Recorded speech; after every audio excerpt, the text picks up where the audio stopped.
Plays by Mahmoud, and today's our guest is Angel Ribo, and he's known as the Confident CEO, and he plays multiple roles in his life. To name a few, he is an influencer, LinkedIn strategist, and international TV host. These are just a few titles of his, and today I feel honored to interview him.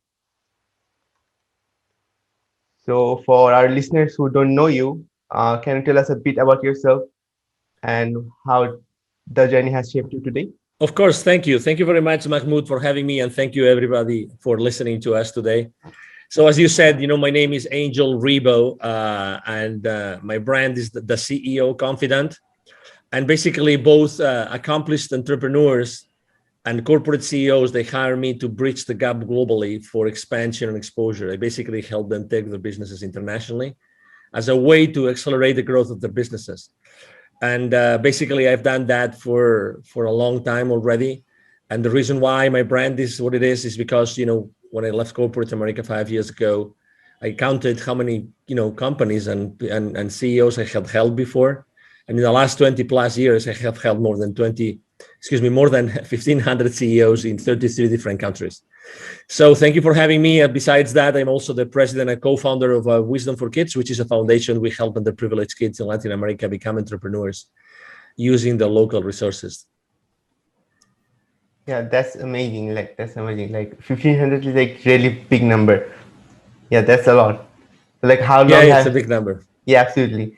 So how long have you been connected to this entrepreneurship and? Yeah, so well, I mean, I've been connected to entrepreneurship for a long time, since the 90s, because all the time I was working, helping other companies develop their businesses. I was also working with indirect sales models, which means that I was helping basically resellers, distributors, to develop the business along with the companies I was working with. So I was always working with entrepreneurs, and I was always helping them with their businesses, with business strategies, and to help them go to the market along with us. So I have been then involved with entrepreneurship since then early 90s. And I have been involved with entrepreneurship in Latin America as with my charity since 2018 probably, and we have already helped more than 1,000 families since then. Yeah, that's amazing. Yeah, amazing. So how did you from where did you got the inspiration to start your nonprofit? This Yeah, is your so charity. yes, thank you. Yeah, absolutely. So basically, while I was working in Latin America, and I lived in Latin America for 10 years, and I worked there for over 15 years. So I was always exposed to poverty all the time. Every time I would go to visit some of the manufacturing plants that they were serving with the companies I was working with, all the time, those manufacturing plants would typically be in the outskirts of big cities. And those areas are typically, unfortunately, they have a lot of poverty. And it was very common for me to see kids asking me to keep my car safe while I was inside the plant, or they were offering me to clean to wash the car, or they were selling me gum or a bottle of water or something like this. So I was all the time exposed to both, very super powerful people in the continent, and at the same time to a lot of poverty. So in 2015, I had a spiritual experience that allowed me to see very clearly that I had to help those kids, and if it wasn't me, who was going to do it? So that was probably the reason I was so exposed to poverty and so exposed to business that I eventually came to me very clearly that I had to help those kids. Yeah. So from as you said that they were selling you bottles, they were selling you gums. So through their act, so we can say they are already entrepreneurial from their heart. Like they're kids right now, yeah, but they're still trying to sell something and earn their living. So that's entrepreneurial. Then that's it. That's entrepreneurial. So they already Yes. had it. Yeah. Yeah. Yes. So obviously, I mean, it's difficult to say they were already entrepreneurs, those kids that were selling me those things, because as you know, many families actually, they are obliged to Yeah. suggest their kids to do this, so very often this happens not because the kids want to do it, because or it's because their parents or their tutors, they're asking them to do it. So that's a big of a difference there. But Yeah. um, the communities that we go to, it's basically we talk to the community leaders and we ask them, we would like to do that. We would like to actually deliver a workshop and help your kids in your community to become entrepreneurs. And it's not that common that those kids are already entrepreneurs. Sometimes they are, but it's not that common. But again, most of the time they do it because, or they work because they have to do it. So let me tell you an example. We go, for instance, to an indigenous community in Mexico, and it's a large area. In total, there are like 180 plus small sub communities there, and many kids work, and they work because the parents are working on in coffee plantations and other sorts of places. So they actually ask their kids to work along with them because the family needs that money, right? So they need more hands and more hands and more hands. So they don't really have a choice. And what we do from on or at Wisdom for Kids, we actually work very much the mindset of those kids. We help them realize that they can really become whoever they want in their lives, and we work heavily on their self-esteem. And we really try to suggest them, or to instill in them. We use very uncommon ways to approach them. I mean, it's not, our workshops at Wisdom for Kids are not like whiteboarding or blackboarding kind of thing. It's really more like experiential. It's making sure that we connect at an energy level with them, so that from then on they really, really, really like know that they can do whatever they want, that they are unstoppable, that they are infinitely powerful. We work a lot on self-esteem, but we do a lot of playing and jumping and dancing and singing, and also we do a meditation along with the rest of the activities that we do with them. And again, we try to really change the lives of these kids since the very beginning, because it took to us a long time to define and to develop this workshop, because we wanted it to make a big difference. We wanted it to make a big difference in their lives. That's really like amazing actually. Like I'm not finding the perfect word here that to describe how I That's feel. good. That's Yeah. good. Yeah, yeah, yeah, yeah. But as you know, I think it's important to expose people to new knowledge and to new experiences. And it took almost 2 years and two PhD students to develop the workshop that we're delivering today. So yeah, I mean, we have really invested a lot of time in making sure that what we do with the kids is really impactful, and it's going to stay with them for the rest of their lives. Okay. So like, how long did it take to make those workshops? Yeah, well, I mean, it took to us 2 years to develop them, but it's basically two hours long workshops in which we pack really a lot of many different things. But it really flows very well because it's all about having the kids super excited for two hours. So it's really fun, and obviously, um, I mean, kids are magic, right? I mean, kids have this ability to really enjoy life like no one else, right? It's a blessing to be able to work with kids and to teach them things. So it's 2 hours, but it's really, when we go back to those communities, they really remember us and they really are excited about what they did, what we did with them, in when we first engaged with them. Yeah, that's like so great. Like truly, like kids are amazing because if you try to like they can be molded in any shape. That's a fact.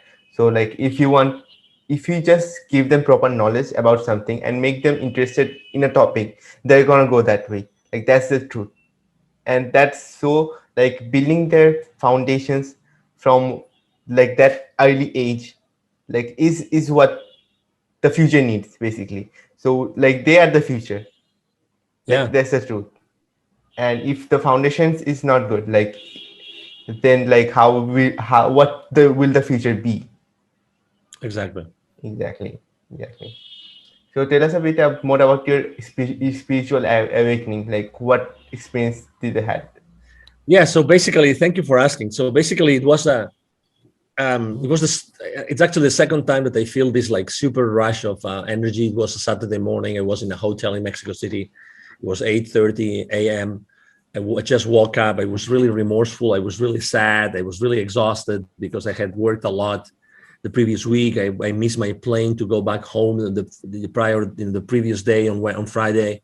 So and as soon as I got into the shower, um, this incredible rush of energy went through me, and I started crying for no reason. And all those images of those kids I had met in Latin America started to come at me all the time. And I was for a few minutes crying under the shower, on my knees, and I really didn't know what that meant. But I'm having chills now as I'm explaining it, because it was really an intense experience, and I remember it was extremely sensitive and emotional for the rest of the day. But that meant something, right? I mean, I think that it's the second time in my life that I really listened to what the universe was telling me. Just to, I really believe that everything happens for a reason. For instance, and I want to really support you, Mahmoud, a lot, because I really admire you and I'm impressed by you, because you are a very young man, but you said I want to have my own podcast and I want to do it no matter what. And he's at the other side of the world because he's in Bangladesh and I am here in Dallas, in Texas. And the chances of Mahmoud and myself, to me, they were really remote. But he was kind enough to invite me to his podcast, and I'm really thrilled. I mean, I'm one of his first guests, and I'm really thrilled to be able to share my experience, my journey, and my knowledge. And I think that it's a great you are a great example, Mahmoud, of someone that really wanted to make a difference in the world, and you decided to actually launch your own podcast and start doing it, no matter what. So this is exactly the spirit that I'm trying to instill the kids that I'm helping in Latin America, and this is exactly, I have been allowed to teach hundreds of salespeople in my life, literally from many different countries, and I have to say that all of them remember me, right? And I very often they reach out to me and they share things and experiences with me, and that's one of the legacies, right? Is that when you are able to help people, they will always remember that. They will always be there, and they will always remember that. And life's too short to waste it with the wrong people. And let's make the most of the time that we are together, and let's make the most to help your audience, because at the end of the day, I'm sure that you, Mahmoud, you're doing this to help your audience. You want to inspire people with content, with good content, with valuable content, and with also nice stories that are going to inspire other people to do things and to take action. And I tell you, everybody who's listening to us today, it only takes your will. It only takes your will to take action. My favorite business mantra, is taking perfect action now. Anybody can take any action, and you don't know what's that's going to take it, right? And everything happens for a reason. For some reason today I had to be on this podcast in Bangladesh, and I'm so blessed to be here because I'm able to answer Mahmoud questions, and I'm able to help his audience and to skyrocket his podcast. And I'm going to support you, Mahmoud, as much as I can on my social media whenever the episode is uploaded and is published and everything. So this is what life is about, and I really want to commend you for doing what you do every single day, Mahmoud. Yeah, thanks a lot. Basically, I'm very flattered to hear that. Like, yeah, yeah, like every single word that you said was extremely like absolutely true. It actually is only will, like the first and the only thing. Not the only thing, but like the most important, like the core thing that takes is the will and the ability to take action with it. Yeah, so like that's the main thing. That's if you're not discouraged. So if uh, as everyone else, so most people are discouraged before starting anything else. But if we Mhm. have enough willing power, then we will get through it. Like that's the truth. And but like the kids that you're helping, like for them, it's this is the mental barrier because everyone else is making like thinking that or like forcing them to think that nothing's gonna happen, like nothing's good gonna happen. Like that's one of the thing. And if we are able to like it doesn't matter who it is, but if anyone is able to help grow this willingness in a kid, then he'll do great in the world in the future, and make a difference in others life. And And you that's mentioned, sorry to interrupt you. yeah, Continue. absolutely. Nah, No, no, go no. I ahead. was gonna say because you mentioned something which is really important, and you mentioned discouragement, right? It's true, and that's something that we face when we go to Latin America, because when we help kids and we have this, let's say the initial workshop, obviously we know that it's very easy for the kids' parents or tutors to just with one word, with one eyesight, just to say, "What you just learn is useless" or whatever, right? I mean, so they can be easily discouraged. But I think that the example that we have to actually give ourselves, you and myself, as opinion leaders, I think that discouragement is just, it's just a temporary loss of enthusiasm. That's what it is. So, I think that we should, and we do teach the kids that, there's no such thing as a failure, and that everything happens for a reason. There's all the time there's a reason why we have to do things, and there's a reason why we have to perform certain activities and do certain things. So um regardless, everything happens for a reason. I was yesterday, I think it was Tony Robbins, like seven basic principles that he runs his life by. And Tony Robbins, obviously, he's a very powerful, he coaches very powerful people in the world. And one of the things that he was saying was, it's everything happens for a reason. And it's true. You never know where something is going to take you. You never know. So just take the failures as a lesson. And no matter what, and no matter who discourages you, keep in mind that life is long, and you will have time to learn and to apply those lessons. And keep going, keep going, keep going. You are infinitely powerful no matter what. Yeah, absolutely true. Like you just reminded me of one quote. Like this quote was like is from Elon Musk, and like I heard it from like I guess I'm not sure. Like maybe it was a show on Mind Valley by her like, by his mother, Elon Musk's mother, or maybe a webinar. So she said that when the first rocket failed, like like up before launch, Elon Musk didn't said that we failed, or he was not sad. He was excited because now we know these are the issues. Now we know more about this problem. Now we can try to find out solutions of it. So I think, and everyone should think in this way, that any failure that occurs, we know that now we know which problems we have to solve, and now we know which actions we have to take to get better at it, to take a better approach, and to take another way or build a new way to go where we want to go, or maybe we can go further than we how we plan. And I that, agree. yeah, absolutely. And this is a like very powerful statement, because like I guess 90, I'm a very big fan of 80/20 rule. So I'd say 80% of people are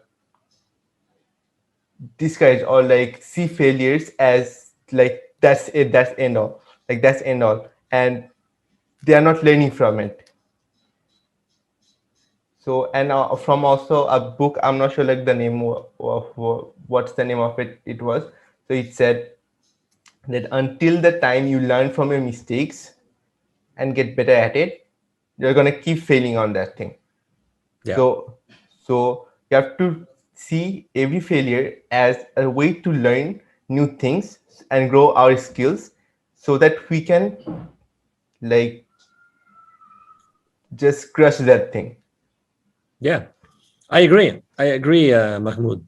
Totally. And again, that's why it's important to keep the enthusiasm, from one failure to the next failure, right? And again, I think there's a saying also about that. So, yeah, that's why, I am a pretty upbeat guy, and very enthusiastic and very passionate about what I do, and being on interviews and everything.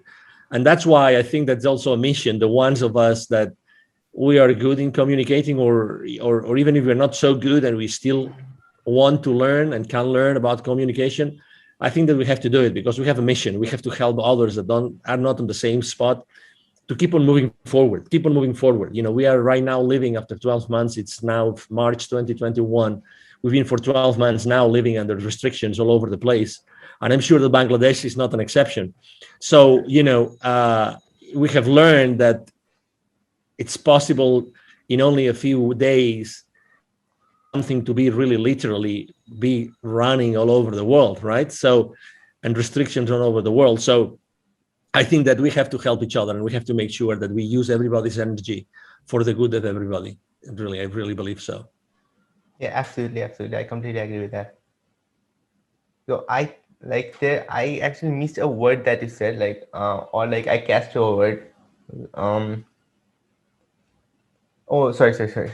Um, yeah. So the question that I got in mind when you were saying that, so like, what was the biggest struggle that you face, like communication struggle that you faced during the quarantine? Like this question just came into my mind when you were talking. Yeah. Well, first, here in Texas, I think we only had 1 or 2 weeks of lockdown. So, I mean, we really were not quarantined, and people were going out on the streets still. So we've had a very, let's say, as many other countries in the world. I mean, I can talk about Sweden, about Finland, about Norway, about Serbia, Montenegro, Albania, Tanzania. I can literally talk about countries all over the world that have had a different approach, as opposed to being extremely restrictive. They have actually kept, the, let's say, the freedom intact, so that the human body would actually adapt and everything. I mean, if you see every country has led, and every state here in the US has led, let's say, the situation in a different way. And so I wouldn't say I had communication problems. I would say, obviously, that I'm used to have face-to-face meetings, so I had to stop having face-to-face meetings for a while, but I resumed them. And again, I like last year, I met personally face-to-face tens of executives of companies here in Dallas. So, you know, again, I think that being respectful with everybody, you can still keep on, communicating with them, and just be cautious and aware of maybe some restrictions that had to be in place. That's it. But yeah, it's a good question. I think that maybe communication wasn't the problem. Maybe connecting, right? I think that it's strange to see now someone that did not disconnect with someone. I like to say that I'm really, one of my missions in life is to connect the unconnected. And so I think that last year a lot of people got unconnected or disconnected. There were a lot of bridges between people that were burned. And again, I consider myself also as a public figure being in that spot in which I have to really diligently work to bridge that gap between the people that were, polarized or disconnected, or, fell into different sides and they could not, reconcile. I think that it's important for us to be building those bridges, because, we've always lived in peace and loving and liking, so why allowing those, probably one of the most difficult months in our lives, why allowing them to be, forever, permanently, like, wiping out our connections. And so that's why I think that connection is something that really was damaged last year, and not necessarily with me, again, because I know that I have to be extremely compassionate about everybody, and thoughtful and aware.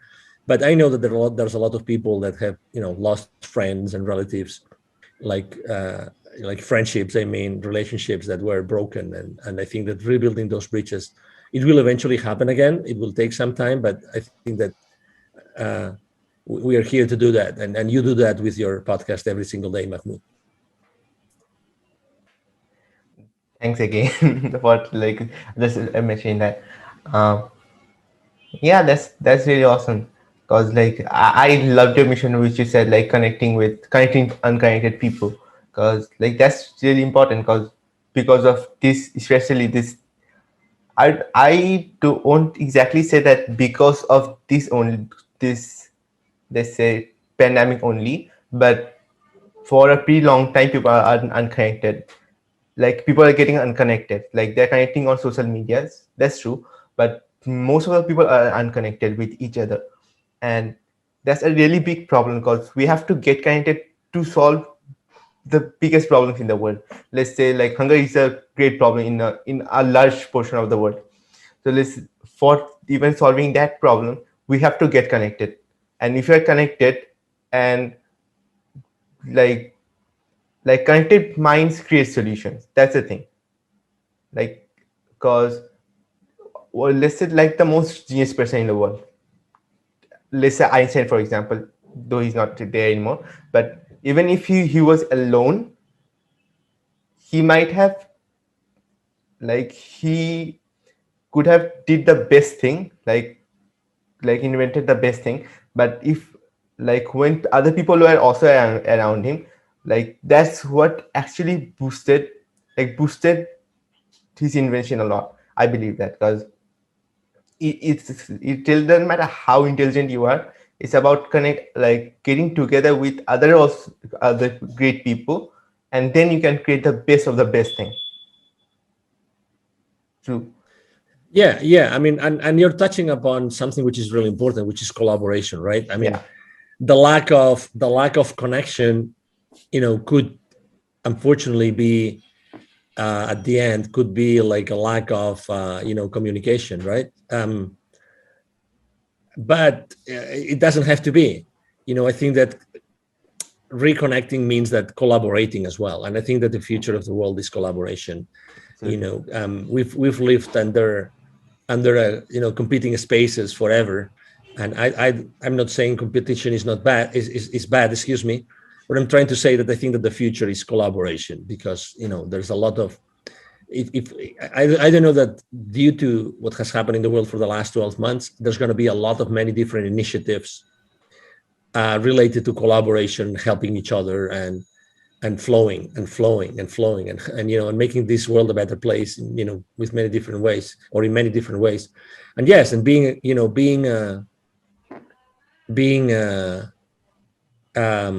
aware of this, I think, is really important today. Today more than ever. Like that's the thing. Yes, absolutely.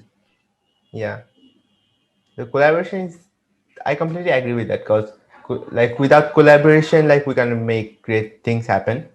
And like in the future, all the great innovation has to come through collaborations, and not in the future as well, like in this time, let's say today we need anything that happens today is because of collaboration. And if you are not connected with amazing people, like people who want to have, like who have similar passions with ours, so let's say we want to solve this problem, and there are a lot of people that we don't know about who are also passionate to solve this exact problem, not even with a different thing, like not even with a twerk or anything.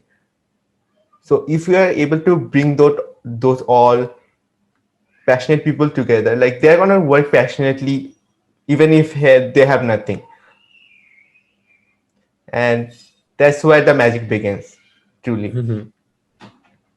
Yeah, we are magical beings, and we are infinitely powerful. It's a matter of just talking to each other, and helping each other, and keep on exploring, and keep on, that's why I go back to the same thing, taking imperfect action now. I think that taking action is so powerful. It gives you so much power, and it gives you so much experience, and you are able to be more intentional on what you do every single day. As much as you take action, you keep on putting yourself on the line and doing things that you didn't think that you could do. So it's like me, when I started my, let's say, my solopreneur career. Well, right now I have a large team in my company, but when I started, it's actually, I mean, I had a very limited presence on LinkedIn, for instance. LinkedIn is the platform where I work the most. Right now I have 27,000 connections, and I have made a lot of mistakes, but right now I have a very engaged community. I help them a lot. I give a lot of value away. And this is, it's just, part of who I am, and part of making mistakes, and doing a lot of things with many different people. It's I think that, and I think Tony Robbins says it very well also. I think that that your worth, or even your wealth, is totally proportionate to the amount of people that you're able to help. So if I want to help, if I want to be really, like, wealthy, I think that I have to really make sure that I'm able to put out there a way in which, hundreds of thousands, if not millions of people can benefit from what I do. Absolutely, absolutely. So, like, I don't know, like, talking with you, like all the codes are coming into my mind, like while talking to you, because um, so it's about helping people. Like, one thing is, if we want anything in life, I forgot the author of it who said it, but if you want anything in life, like, sorry, I said opposite. We can have anything in life if we help enough people, and this is absolutely true, because even if we are selling any product, we are helping them to solve a problem. So in that regard, we are helping them, and the more people we're able to help, and or another thing, so like if the problem is bigger and we are able to help more people, and we're gonna get more wealthy, like that's the truth. And it didn't, like, it's not anything forceful that we're taking money. It's just we're helping, and in that exchange they are giving us. Yeah, I agree. Absolutely. Yeah, I mean, it's by definition. I mean, it's you know, but that's then it's the question is then, if the people listening to us, right, if they want to get help, and they want to reach that point, how do they do it? How do they get the message across? What's the right message? What's the right service? What's the right product? I remember last year here in the Dallas community, I collaborate a lot with many different business accelerators and startups and entrepreneurs.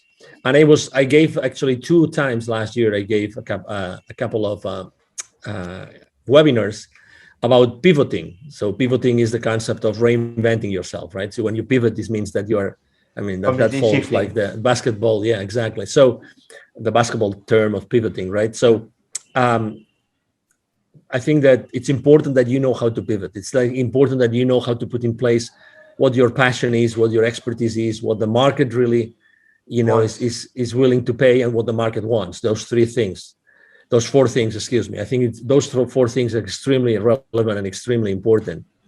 And that's really the basis for anything else that you want to do. But you have to do it properly. I think that you have to do. If you haven't done it yet, just ask yourself those 4 questions. What are you passionate about? What other people tell you that you're really an expert on?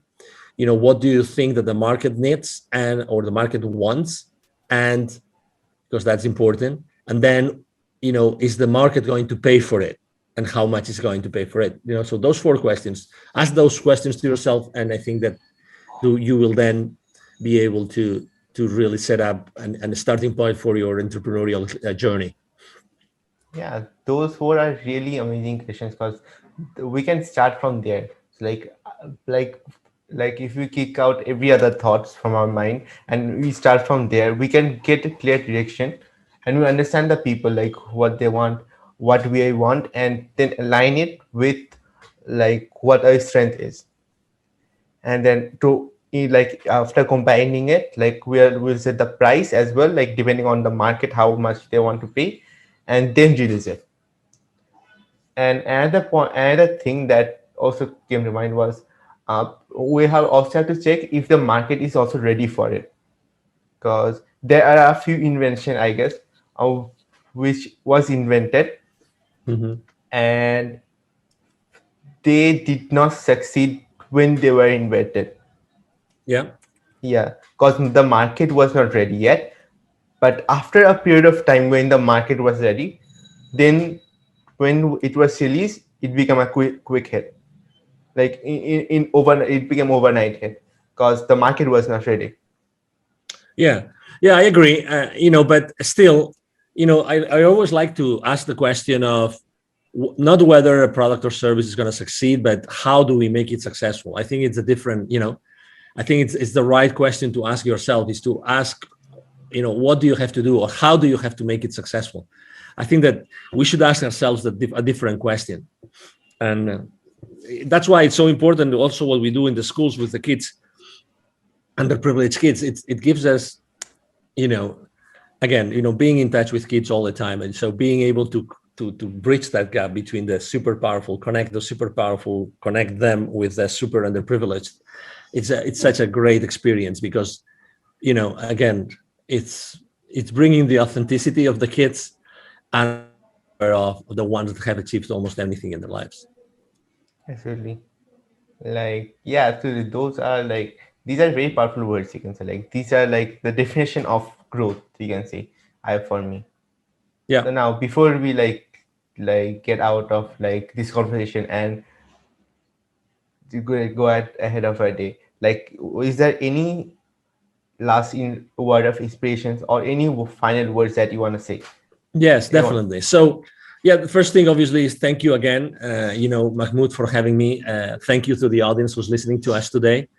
My name is Angel Ribo for the ones that are only listening and not watching this video and they don't see the visuals here on the screen. Angel is spelled like in angel, and from heaven, and Ribo spelled R-I-B as in boy O.